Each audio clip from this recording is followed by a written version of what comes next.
Appreciate everyone who's already in here live. We'll kick off the show in just a moment. I want to allow a couple more people to get in here before I start up. Good morning to everyone. I appreciate everyone who's locked in with me live right now.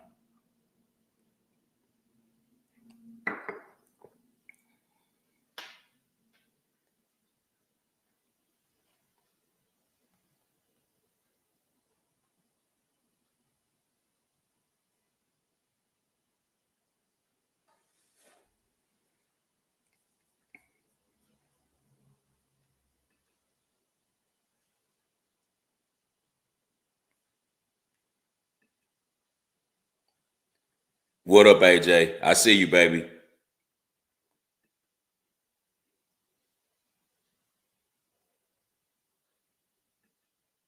I'll definitely get to that at the end of the show. Appreciate you for tuning in, AJ. What's up, Lester? I appreciate you for tuning in. All right, let's kick this thing off. What's good, wagering world? It's your boy, 5-Star in Vegas, broadcasting live as always from beautiful Summerlin, Nevada. This is the wagering world. I appreciate everyone tuning in. I appreciate everyone who's live with me. And for anyone who comes in later and catches the podcast on YouTube or on any of the many platforms where the show is at, whether it's Apple Podcast, whether it's on Spotify, whether it's on iHeart, I appreciate you all. It's always us versus the machine, man, and I'll continue to do this always for the underground and the underdogs.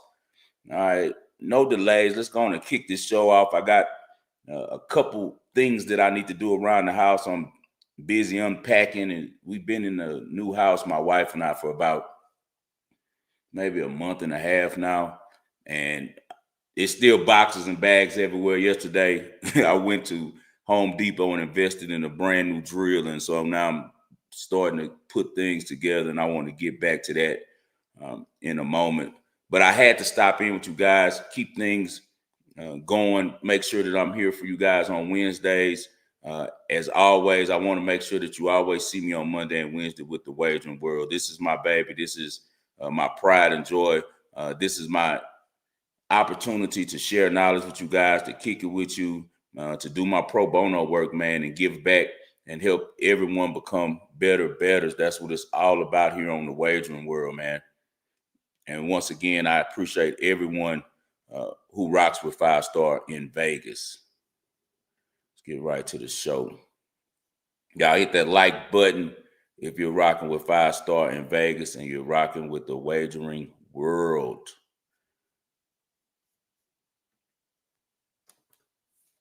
Get this banner up real quick.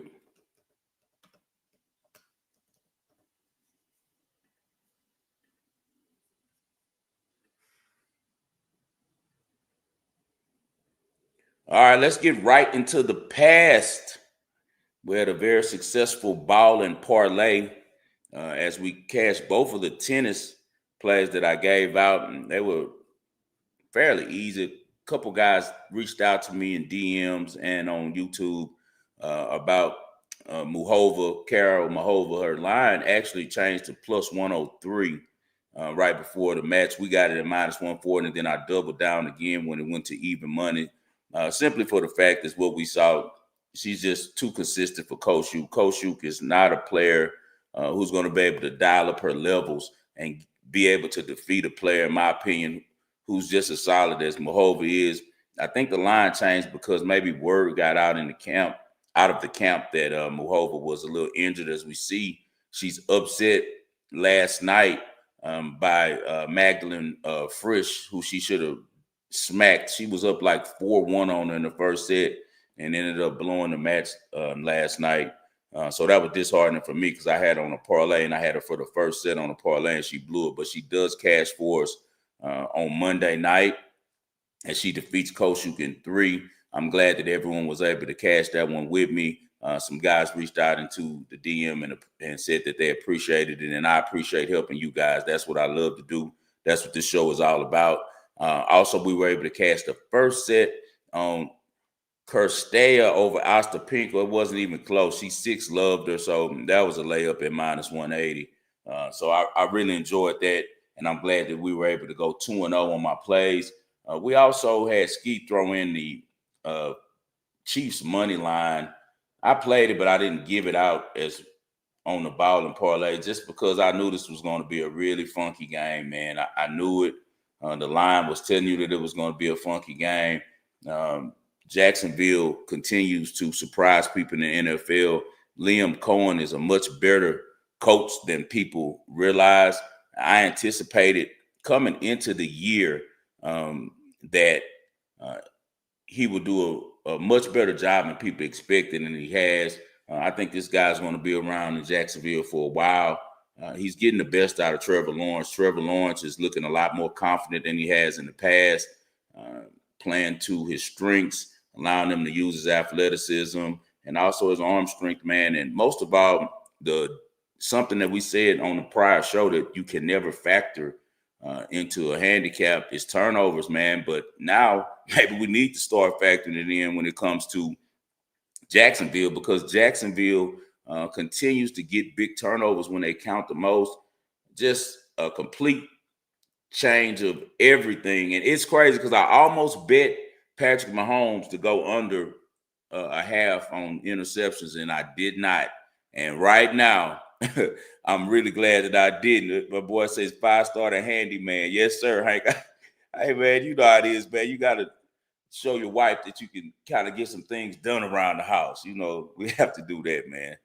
All right, and so back to the Chiefs and the Jaguars game. The key player to that game was Devin Lloyd, man. That 99-yard interception return was unbelievable.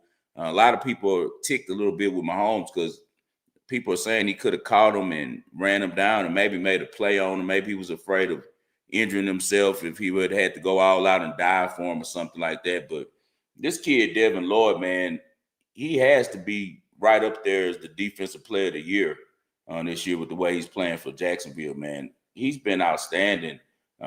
He leads the league in interceptions at middle linebacker, and that's rarely done before. He comes from Utah. I remember Utah, he was a real thumper, man. He was a really good player for Kyle Whittingham, and now the Jags are getting the best out this kid, man. And Jacksonville looks like it's going to be around to stay. I look forward to when the Texans and them face off again in Houston, man, because it might be for the AFC South, as the AFC South is becoming really tight now. Besides the Titans, the Colts, the Jaguars, and the Texans are all really good teams, man. So that's going to be a tight race all year.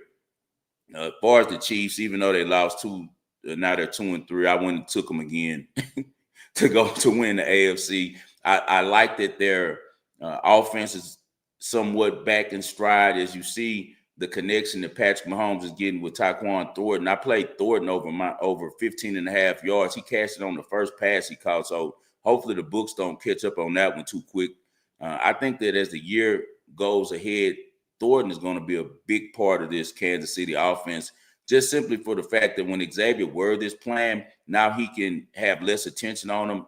You can run Worthy at the safety instead of having to use Thornton. And now Thornton can, use his speed to run down the field and just simply stop. He can run a lot of stop patterns because you have to respect the speed. I think that Tyquan Thornton is that guy. What's up? My girl is in here. What's up, KC? I appreciate you for tuning in, KC.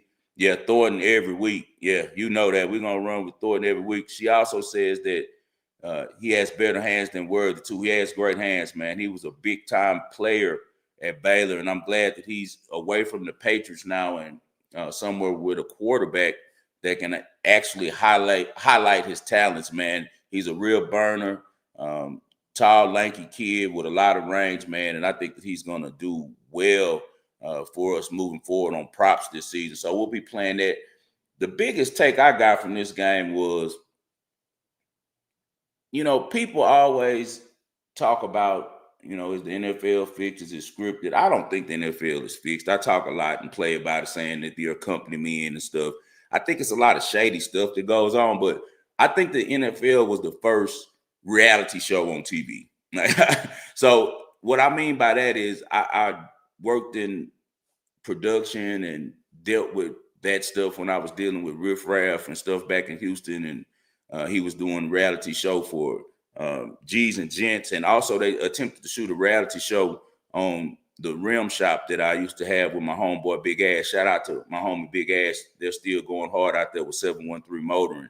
Well, they attempted to do a reality show on us, on the guys who ran it. Shout out my boy Mike. He's probably in the chat somewhere here. He watches the show faithfully as well. If he's not there now, he's working, and he probably catch it on YouTube. But shout out to Mike, and once again, congratulations on your new son that you're about to have with your wife.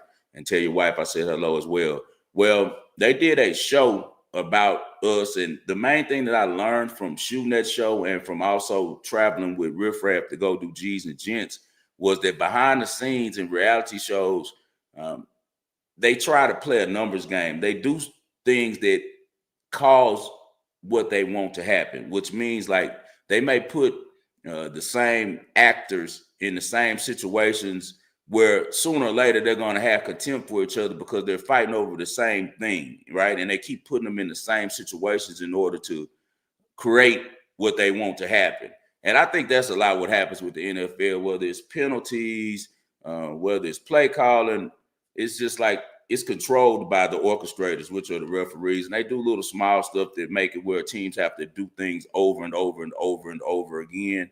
So I wouldn't say that the NFL is fixed in no means, but I do think that it's a reality show. And anytime you have something on TV that's a show, it's going to always have some scripted things to it. And the script comes from not necessarily people carrying out something that they're supposed to do, but just the producers, which is the NFL, creating a environment with the referees where continuously a team that they don't want to win has to overcome, and sometimes teams are good enough to do it. Sometimes the refs cheat so bad that you see what's going on, and then the team that the public is against still wins because it's just that the team is too sorry to even, take advantage of the help that they're getting in this script, in this storyline that is being produced by the NFL or being orchestrated by the referee. So when I talk about company men and I say the NFL is shady, that's mostly what I'm talking about. I don't think it's just straight out like people going to Goodell's office and they're saying, hey, I want you to lose this game. And I don't think that's going on at all. But it makes you wonder when you see what Chris Jones did on that last play, right? Chris Jones is the best player on Kansas City's defense. Maybe one of their, I'm not going to say he's the best. He's right up there with Derek Thomas and I forgot the OG. Buck Buchanan, I believe is his name. I'm a historian when it comes to football. So I was a weird kid when I was young. I used to watch all types of ESPN history and old Super Bowls and stuff. So I learned about Buck Buchanan because he went to Grambling State University, which is the school that I went to and I'm an alumni of. So I learned about him as well. And I believe I know he's a Hall of Famer, and I think that he was like one of the best defensive players ever for Kansas City, but they weren't keeping sacks back then. So it's between him, Derrick Brooks, and my guy, Chris Jones. Chris Jones, what the hell are you doing on that last play when Trevor Lawrence is fumbling and bumbling and stumbling? It seems like he could have been more aggressive and came towards the line and went and sacked him, but instead he's just goofing off on the biggest play of the game. And those are the type of moments that make fans and make prognosticators feel like, man, what's going on with the NFL? What are we watching? Is this WWE? So just two really weird plays that defined the game, and that was Patrick Mahomes throwing a pick six right by the end zone and Chris Jones just quitting and not even trying on the biggest play for the defense of that game. So, and this is the second time he's done this. If you remember, Tranquil called out Chris Jones for allowing not sealing the edge in the first game when they were playing, I believe, in Brazil against the Chargers.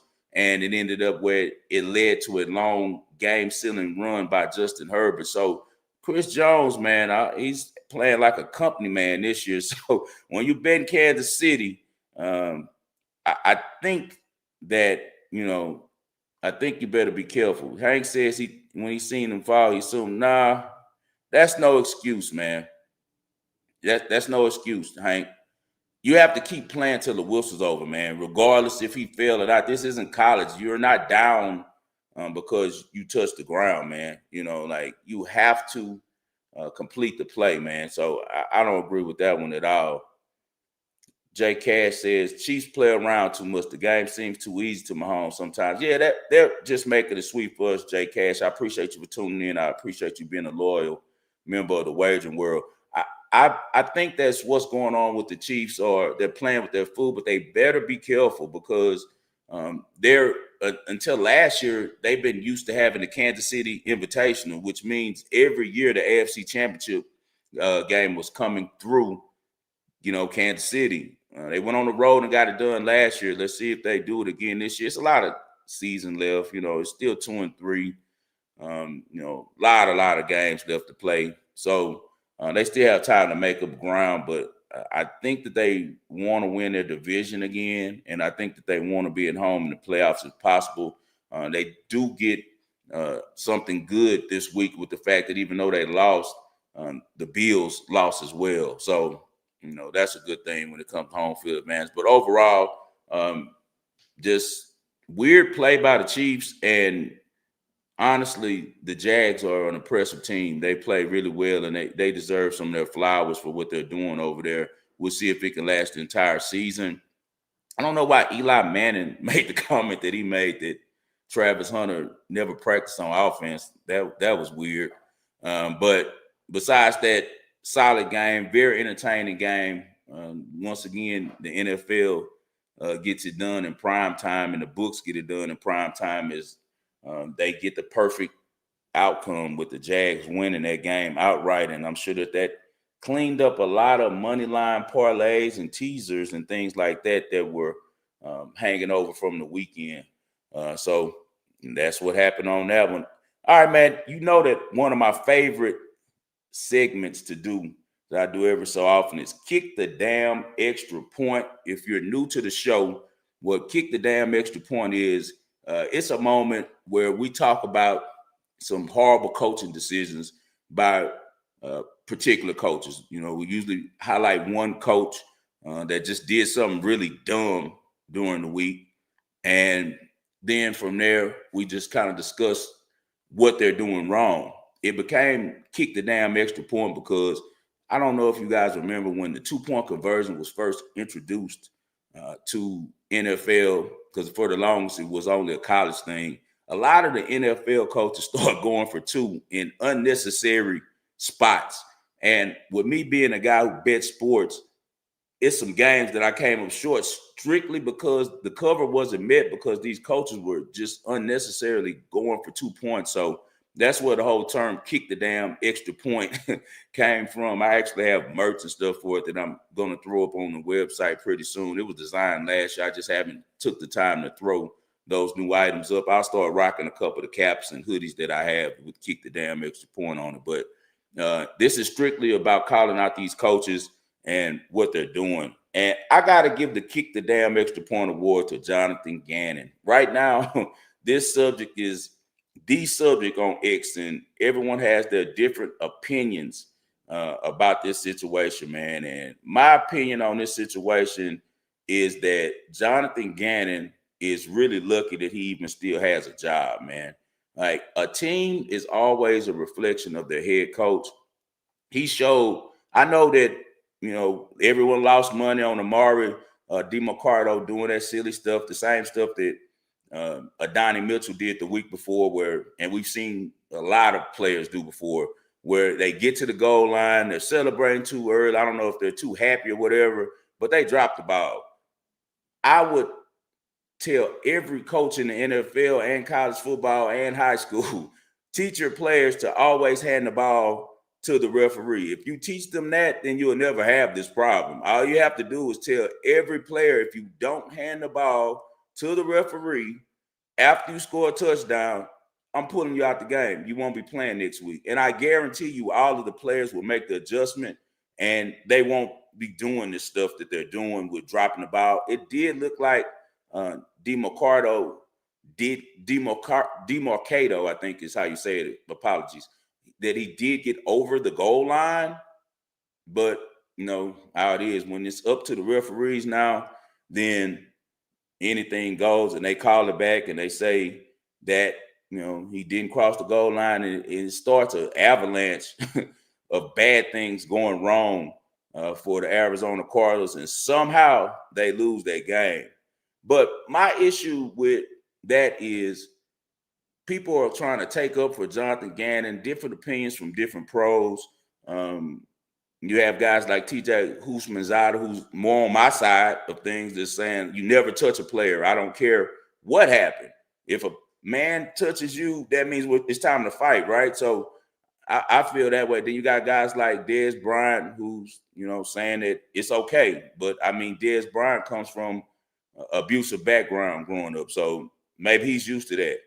Me personally, this story kind of hits home for me because I dealt with this in high school.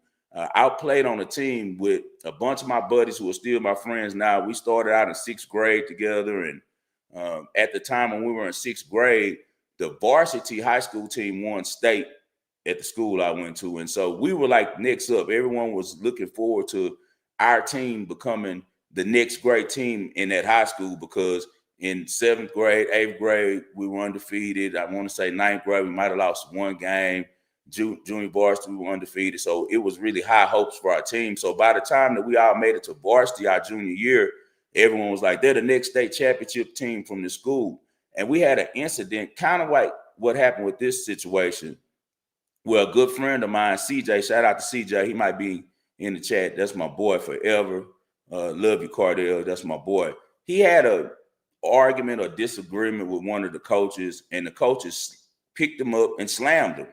And when he slammed him, we were like, wait a second. What's going on here? You know, roughed him up really bad. Now, at this time, we're only 16 years old, and this is the 90s, so this is kind of prevalent in high school football. But me personally, I've always been a guy who just believed in right. And I told him, like, I'm finished, man. I'm finished. I'm not playing anymore. Like, I'm off this team, bro. I don't want to be on a team where coaches can grab players and slam them like that just because they have a disagreement. I don't like how you playing. You're not my dad, bro. Don't touch me like that, right? So my uncle got involved, who was, rest in peace, my Uncle Pat. He was really involved in like community stuff and, you know, standing up for people's rights and things. And also my homeboy Larry Wright, shout out to Larry wherever he is. Larry had a good career as a football coach. I believe he coached for the Texans. He was an assistant GM for Jacksonville. His dad played in the NBA. Really solid family, really good dude. Larry walks off too. So now we got maybe about 30 or so black dudes who all just stepped away from the team because we're like, nah, this isn't right. This coach just slammed our homeboy, right? It tore that team apart. That moment in time will never be forgotten in that area of the world in Monroe, Louisiana, because it ended up where Larry transfers to West Monroe, Louisiana, to West Monroe High School, and they win state championship for the first time because he came over there. And they go on a streak from that point on where they had great players like Brady James and things, and win multiple state championships. And Ouachita kind of falls off. The school I went to kind of faded after that moment. The team comes back together. Some of the guys go back. My boy CJ goes back because he's trying to get a scholarship. You know, they want to go to college. And so a lot of the guys come back, but myself, my homeboy Percy, who's a real close friend of mine, we've been friends. Our parents were friends. We all quit the team. We never went back. His cousin never goes back. And it ends up working right for everyone because I end up getting off into other things that became successful for me. And Percy ended up becoming all district at another school. And his cousin ended up being the prom king at the school he transferred to. But that team ended up never winning the state championship and never living up to what everyone thought that we were going to do from sixth grade. And the reason was because you had one coach that was out of control, and everyone isn't going for that shit. Like, some people are like, man, it's just coaching. He's just grabbing, roughing me up. We were 16 and I was like, hell no. Nah. So what do you think players for the Arizona Cardinals are saying as grown ass men with families going home to their kids, and this little twerp of a head coach is saying that thinking that he can put his hands on a player because he's upset. What it showed me was all of the stuff we're seeing from Arizona to make them lose the game comes from their head coach, because head coaches, your team is a reflection of you. So if he's erratic, he's out of control, he's undisciplined, the perfect thing to do at that moment would have been just to not say anything to the player if you're that upset with him. Tell your coordinator to go get on his road. But to go and people like, oh, he just pushed his shoulder pad. Hell no. He closed his fist and he swung and hit the guy. He punched him in the chest. And if anyone's trying to turn it into something else, then they're crazy as hell. This is the wagering world. We're going to keep it real over here. I'm going to continue to do this for the underground and the underdogs. It was some BS. Johnathan Gannon should have kept his hands to himself. He's lucky that that kid didn't swing off on him and knock him out. You know, like, exactly. Bobby Knight would have gotten his ass beat in this era, and he deserved it. You're correct. Johnathan Gannon was setting a really horrible precedent. And it's the same type of dudes on the internet. They're trying to compare when they were getting their ass slammed or their face mask pulled or their jerseys tugged by a coach when they were 12 years old, never played any meaningful football for some real money. You know, like, you're comparing that to professional football, a billion-dollar industry with millions of eyes on this game. You think that a head coach should be hitting his player like that, man, in the chest, punching him just because he made a mistake? Yeah, he made a mistake in the game. Okay, you don't like it? Cut him. Trade him. But if you put your hands on another grown man, that grown man has the right to knock your ass out. So I think that Johnathan Gannon will not last after this year. Now that this has happened, a lot of stuff is being exposed, what's going on in Arizona. One of the things that was really crazy to me, he hires Drew Pretzik as his OC. This guy has the training wheels on a 7th-year quarterback. Kyler Murray probably has forgotten more football than this guy has learned. Kyler Murray's dad was a football player. He's been being coached to play quarterback forever. Do you know that the system that Gannon and this guy has in place doesn't allow Kyler Murray to even check out of plays? They don't even have an audible system. So, like, I don't know what's going on in Arizona, but it's showing on the field. And it's showing, and they were exposed by, it all started with, you know, the fumble before the goal line. And then after that, the defense catches an interception and fumbles again and does some holy roller stuff and kicks the ball and stuff until the Titans score a miracle touchdown. But I feel like all of this stuff is what you do in the dark comes to the light. And in the dark, this team isn't being ran right. Johnathan Gannon is a young punk. That is exactly what he is. And he showed you that by the way that he handled his players. No head coach should be that emotional over a mistake. That wasn't the only thing that cost them the game. And most of all, dude, keep your hands to yourself. These are other grown men, just like you're an adult that has a wife and kids. This is a professional atmosphere. This is a professional setting. This isn't junior high. This isn't high school. You cannot touch players, man. You cannot hit players, especially on the pro level. On the NFL level, it is ridiculous to even think that this happened. So it's some guys rushing to his defense. We already know which kind of guys it is. It's the same type of guys with the same type of outlooks on life until it happens to one of their kids, you know? So this guy's a Philly fan. He said that Gannon quit on the Eagles in that Super Bowl a couple years. He damn sure did. And they have video of him, people seeing him out in the streets, and he's all, yeah, let's have him go. He's a frat boy. And this position is too big for him, and he showed you that this past weekend. That kid felt terrible. He was over there in tears talking to his offensive lineman about what happened. As I said, if you think it was that bad, Johnathan Gannon, you should just put in your phone right now. We're cutting him. We're trading him, and do so.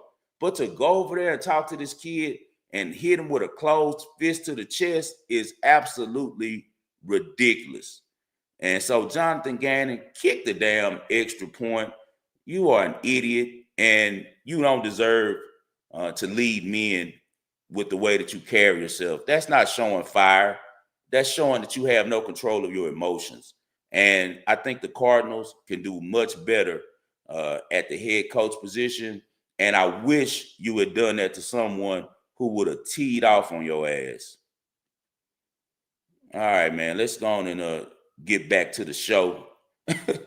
Let's get to the present, man, and talk about the games that we have for this week. You know, I usually preview the Thursday night football games today as well. So let's talk about this Eagles at the Giants. The Giants are catching 7 points. The over and under is 40.5. I haven't looked at anything on the injury report yet, but I do know this. I know that the Eagles are coming off blowing a game, right? So they blew a game that they should have won against the Broncos. Some scrupulous refereeing in that game, but it's okay. It happens. And the Giants are coming off of being completely embarrassed in New Orleans. Great job by the Saints drawing up an excellent defensive game plan to stop Jackson Dart.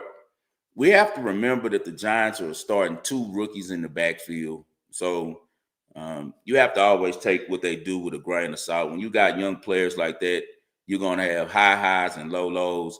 And I'm sure that a lot of defensive coordinators are already getting tape on this kid, and they're seeing what he likes to do, and they're going to force him to play left-handed because that's what you do in the NFL. If you don't have a counter to defensive coordinators in the NFL, you're not going to make it as a quarterback in the NFL, because these are some of the smartest individuals in the world. Forget just football. Defensive coordinators and offensive coordinators are brainiacs. They're really smart guys. They're mad scientists, and they're going to figure you out. With the motivation that the Eagles have in this game and with their dominance over the Giants, I definitely lean Eagles. I know this is going to be an extremely public game. I think I saw like 90% of the money was already on the Eagles, and that makes complete sense.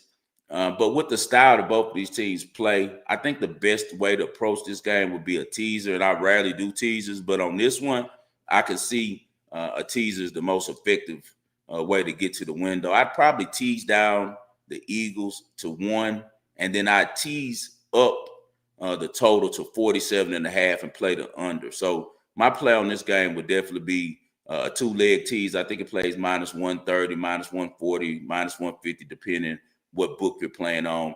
And I take the Eagles to get it done -1, and I take the or pick them, excuse me. I do a 7-point teaser. So I do a pick them on the Eagles, and I do under 47.5. I think that it'll be a defensive game. The Eagles just don't tend to get into shootouts much, and I don't see how the Giants will even move the ball effectively against the Eagles defense, especially a ticked off Eagles defense after taking their first loss of the year. So that'll be my approach, strictly because we know how funny things get in these primetime standalone games. I don't know if I want to lay 7 points, even though we know for sure that the Eagles should blow out the Giants, and Jackson Dart should not be able to do anything against one of the best defenses in the league with one of the best defensive coordinators to ever strap on the headset in the NFL. So we will see. It's always still, it's a game, so anything can happen in a game. So my approach would be, don't try to book the public, don't try to, ride with the public or book it, because if you take the Giants +7, you're going to be sweating all night and afraid because you know that they're not as good a team as the Eagles are, and the Eagles are coming off a loss. So as I said, the approach for me would be a tease. Let's tease the Eagles down to a pick 'em, and let's tease the over and under up to 47.5, and let's go under on that one. My guy says, Jordan says he likes Saquon for 2 touchdowns. Nice. He didn't do anything last week. They ran him. That's another reason why I think the script for this game will be a lower scoring game.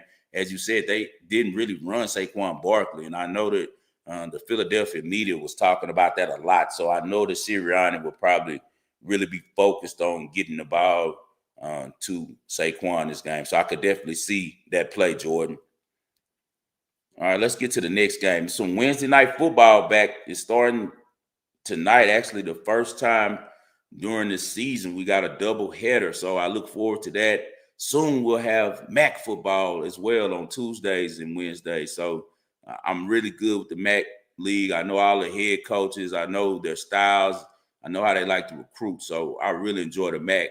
These games just tonight are not so much. I have a little information on them, but I'm not too familiar with the teams like that, man. I watched a little bit of Missouri State, not much of Middle Tennessee State at all. I do know that I don't like Middle Tennessee State's coach at all. I've never bet with Derek Mason. He started at Vanderbilt, used to be a receiver for the Titans, and then he got into coaching. I don't know, man. I just don't think that Derek Mason is a good coach, so he showed in the past that has a really elementary type of offense that he runs, and also he's too vanilla. Everything that he does is too safe, man. You have to take chances in order to win, especially when you're a team that's not as talented as other teams are. Missouri State, in my opinion, does have an advantage in this game. I don't like their coach as well. Ryan Beard hasn't done anything to impress me. But Middle Tennessee is just horrible on offense, man. They're only scoring 16.4 points a game. One thing to look for, Missouri State, is they may not have their starting quarterback, but they actually rotate two guys. So Deuce Bailey is like the running quarterback, and he is available, but Jacob Clark is their passer. So we'll see, because he would definitely present challenges to Middle Tennessee's defense if he was playing, because you always want to have the threat of the pass. Just a game between two teams that just aren't that good. I'd lean Missouri State on this game. I'm going to wait and see if I can get some more information on whether Jacob Clark is playing. They probably will be the public team on this one. But even with that said, I just think they're a much better team right now. And they've played a lot tougher competition than Middle Tennessee State has. So on this one, I definitely lean towards Missouri State money line. All right, then we have a second game, and it's going to be Liberty at UTEP. UTEP is +1. The over and under is NFL over and under. It's 46.5. That's really low when it comes to college football. This one, I'm going to probably rock with Liberty. And the reason why is because you got Jamie Chadwell. He's been over there a second. He came over from Coastal Carolina. Jamie Chadwell did a really good job at Coastal. I don't know why he left to take the Liberty job. They were good, actually, the first year he got there. I want to say they maybe lost one game, but they won their conference and things. He ends up losing his quarterback. His quarterback transfers to Colorado, and now they want him to transfer back to Liberty because he's not been playing well at Colorado. The kid just doesn't see the field well, man. And his athleticism was enough at the level he was at Liberty to kind of overwhelm competition, but it's not enough in the Big 12 to do so. He has to throw the ball and get the ball to his playmakers, and he hasn't done a good job of that. So I don't know when Coach Prime is going to unleash Juju Lewis. I know he's 17 years old, but their offense is never going to look the way that it used to look when Shedeur Sanders was the quarterback. Until then, you have a pro OC over there who wants to spread the ball out, wants to throw it around, and as long as they have Liberty's ex-quarterback over there, they won't be able to do that. Also, prayers up to Coach Prime. He had some surgery, I think, for blood clots or something yesterday, so hopefully he's doing well. Liberty is on a 4-game loser streak, man. They just lost 21-7 to Old Dominion. I think that Ethan Vasco is a decent player. Chadwell recruited him at Coastal Carolina. He plays 1 year as the start over there and ends up coming to Liberty with Chadwell. So I think that he's going to do okay. UTEP has a quarterback who, man, I don't know what happened with this kid's career. Malachi Nelson, he was a huge recruit coming out of California, goes to USC, kind of loses his confidence, goes to Boise State and loses his confidence even more as he can't beat out the kid who's the quarterback over there right now still who we should have beaten out, because I believe the kid who's the quarterback over there now was a walk-on, and now Malachi Nelson, as a 5-star recruit, can't beat him out. So he ends up coming over here to UTEP, and he's struggling, man. 8 touchdowns, but 9 interceptions. 9 interceptions is not good. That means he's averaging 1.5 interceptions, per game. I'm not trusting UTEP at all on this one, and I think that Liberty's just being used to beating this team. They've beaten them the last 2 times, and neither time it was close, as well as I think they have an advantage at the coaching position as well. I take Jamie Chadwell over Scotty Walden any day. So give me Liberty. That will be an official play for me. Liberty. I'll take Liberty money line. I think it'll be -130 or -120 or something like that. All right, let's get to the comments real quick.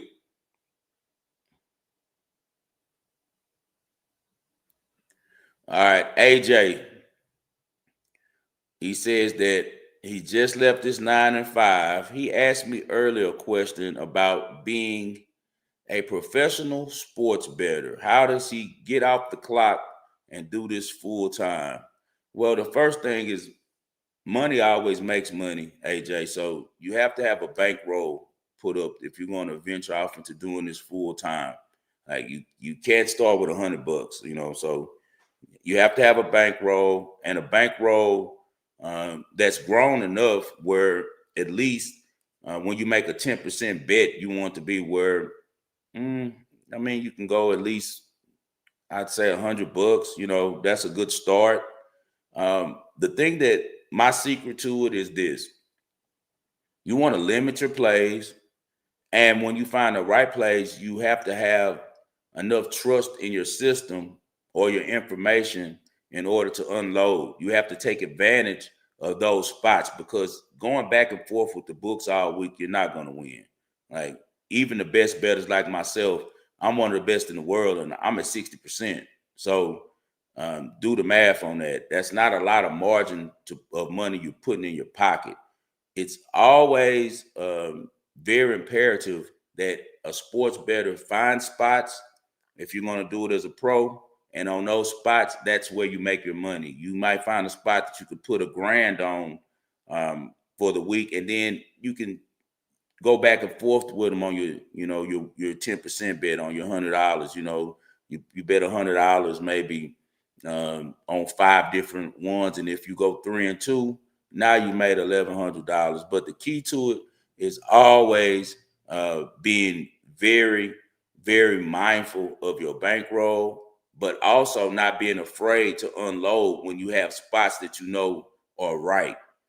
It's something that's only time and doing it for so long can allow you to do. But I'd say the key to it, and most of all, AJ, if you're going to do this full time, is that always remember it takes money to make money. So you have to have a bankroll to even get out here and try. You should always think of your bankroll as already lost. Whatever amount of money that you can invest and are willing to try to use to make investments and to make money with, you have to already in your mind say, I lost this. You count as if you're not going to win any bets. If you can do that, you're going to be okay, because now you're playing with house money. Even though it isn't house money, it's money that you could afford to invest. And now any wins that you get, you start piling them on. And after a while, AJ, you'll get your own system going, and you'll figure out what you're good at, which markets you're good at. And in those markets, that's what you try to, specify. As you see with me, tennis is my market. It's not looked at as much. People don't play it as much. It's a whole lot of opportunities for the books to make mistakes on lines. So that's why I like tennis. I like college sports, college football, college basketball, because the market is so vast. There's so many games that it's very hard for the books to have a great number on every game. And it's very important that when you find these markets, to find niche markets. My niche market is mid-major college football, mid-major college basketball, 250 and under tennis. These are the things that people don't have their eyes on, but every day they're up. If you're a soccer guy, I don't personally like soccer. I don't bet it, but it's a lot of guys that make a lot of money daily as pros just betting soccer, because the menu Anytime you have a menu with a lot of games, you have an advantage as a bettor because now it's more opportunities for the books to put out bad numbers. And you always want to buy low and find the right numbers. Now, if you look at the NFL, NBA, what's the sharpest games? NFL. And the reason why it's only 16 games that are being played. So these games, these books are on them, man. They're watching them. They know everything. Just like, for instance, when we lost on the Bill Krosky Merritt bet about him going over 40 yards and scoring a touchdown, they already had intel at the books that he wasn't going to get a lot of run and that he was injured. So the main thing that we need to do right now, man, is just try to concentrate on learning as much as we can, getting together a good bankroll, and then from there grow it. Just like invest in stocks as well, AJ. Find you a pro. If you can find a pro, find a pro. A lot of times, if you're really serious about making your money, you don't have time to learn. So hire a pro to get it done for you, man. Best of luck on your journey. Hopefully everything works out for you with that, AJ. Shout out, B. What's up, brother? How you doing? That's my guy right there. He's the Los Angeles Chargers expert. Hope everything's going well with you in school, man, out there in Chicago, brother. Oh, okay. What's up, Michael? He says that Deuce Bailey is my homeboy's son. Just got hit up, man. The kid can slang it and run. I'm pretty sure he's going to get the goal versus MTSU. You on the right side, I believe. Thank you, man. I appreciate that intel. That's important. I do think that they're a much better team. Only thing is that we got these weird weekday games, and we've seen before, like when Virginia beat Florida State and kind of has destroyed their whole mind state for the rest of the years. You saw they didn't look good against Miami at all. You have to be careful in the standalones, no matter who's playing, because if it's the only show going on that night on TV, that means the books are on them and they're watching them. Cal says he loves to bet NHL hockey. Yeah, it's a lot of guys that do well NHL hockey, man. Okay, AJ. Gotcha, brother. The best resources for information for any sport is right here on the Wagering World and doing your own research. The key to this thing is always trust your own eyes. It's your money. It's your money. So if it's your money, who's going to care more about your money than yourself? That's why when these guys get on X trying to argue with me about quarterbacks, about football or anything, I just laugh at them, man. And sometimes I'll say something slick to them. 90% of the time, I don't pay them attention. My wife could tell you most time I'm not even on there. I'm betting and trying to find an advantage of reading information. But the times that I do jump on X, every now and then I'll answer a question because these guys pretend like they're such experts on football, but none of them have ever cashed a ticket. Like, if you're so smart and you know so much football, why aren't you making money off of it? Like, the world has changed. It's a huge market for betting sports. It's everywhere that you can find. You can bet sports. If you know so much about football, if you're such a guy who's on your studies and you're watching film, why aren't you covering the sport, or why aren't you betting the sport? Why aren't you making a living, as I do and a lot of guys do, off of sports betting and having sports information, being an analyst, being an expert? It's because these guys are just losers. They get on here and they have personal feelings against a lot of these kids. And if they don't like a kid for whatever reason, they're just going to get on there and say some BS. And also, most people get their information from the major networks. You're just being a parrot. These guys don't care if you win or lose. They already are getting paid 7 figures to sit up there and talk about the game. Their first loyalty is to the companies that pay them, not to you. So, as the Bible says, study to see thyself approved on anything that you're doing with sports betting, man. Go get your own information. Go do your own studying. Go get all 22. Watch these games yourself. You know, watch them yourself. Study the line. Study the offensive line, the defensive line. Study the quarterbacks. Study the head coaches. Pay attention to who plays well when the pressure's on. These are the type of things that I use personally. Some of my guys most of the guys around me, from Sino to Ski, Raheem, they all are, guys who bet with numbers. They're stats guys. They have a system they run. They put in their numbers. I still bet old school, and that's from trusting my eyes, and that's why I think I have a lot of success in this, is because I have an eye for football and an eye for tennis, an eye for basketball, eye for baseball, any sport. I have an eye for talent. If you have an eye for talent, then you can tell which coaches are good, which players are good, and most of all, which ones are clutch. Because when you're dealing with your money, you want guys who are coming to play and guys who are coming to coach for your money.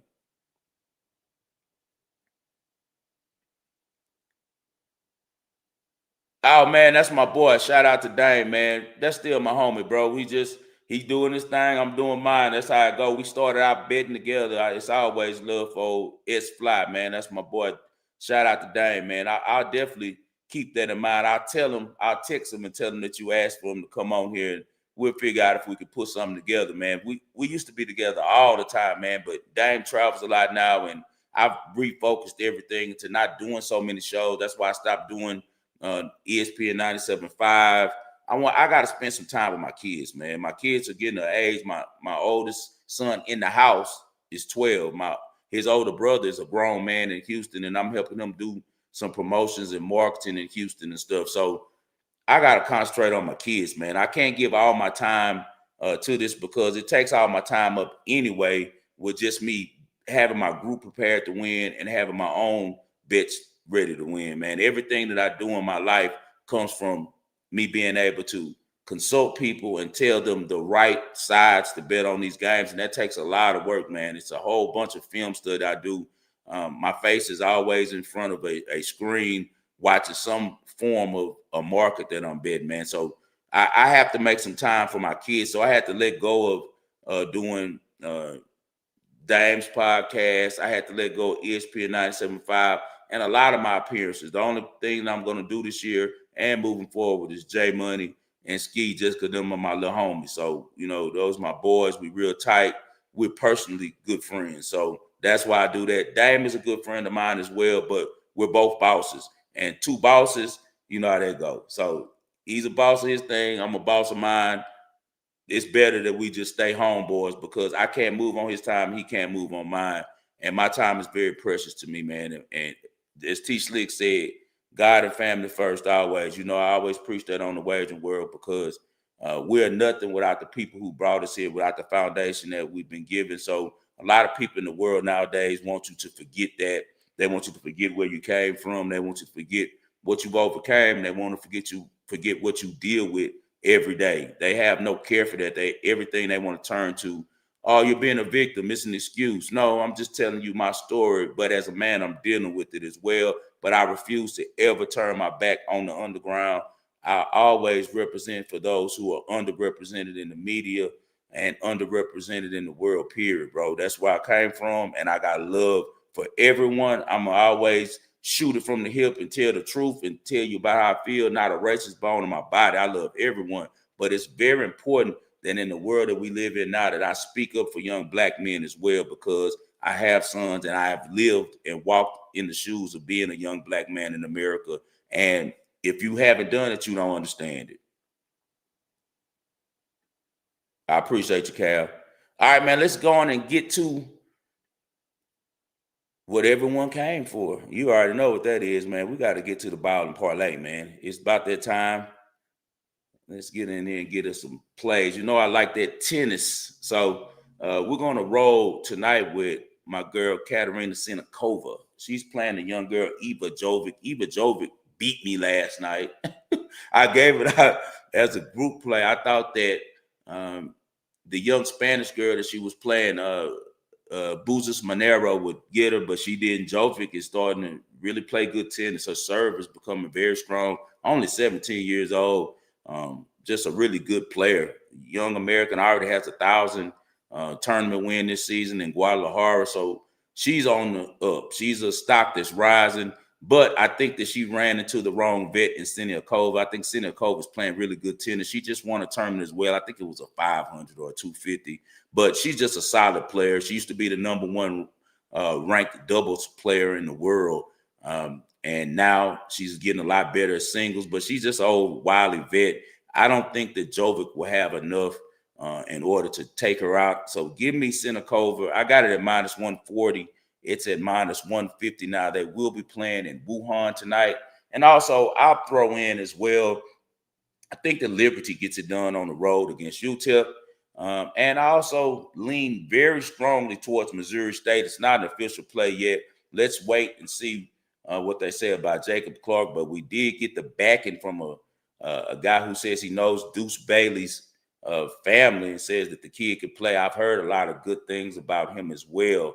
So I definitely lean Missouri State, but the official plays are Liberty money line and Senakova money line minus 150 in Wuhan. I appreciate everyone who rocks with 5-Star in Vegas. I appreciate you guys for tuning in to the Wagering World. Hit that like button. Tell your friends. Bring the right people. We want people with good positive energy. We want people who see the world not in one lens, but see it as one big, beautiful family of different types of people, and that all people have their good sides to them, bro, and that everyone has the right to be a human. We don't want to deal with the stereotyping. I don't like stereotypes. I don't even want you in my community if you're one of those guys who are, always on the negative stuff. I don't need you around me because negativity makes the bag run away. So, guys, as always, I dedicate this show to the greatest Houston sports fan that I know, and that was my father, John H. Lindsay. I always do this for you, Dad. I will be with Jay Money on his channel tomorrow. We should be back together, and we'll talk about some more of these games, probably go a little bit more deep into Thursday night football. And then Friday, Ski and I will be here on my channel and on his channel as well as we look towards the weekend. It's always us versus the machine. I'll see you guys tomorrow.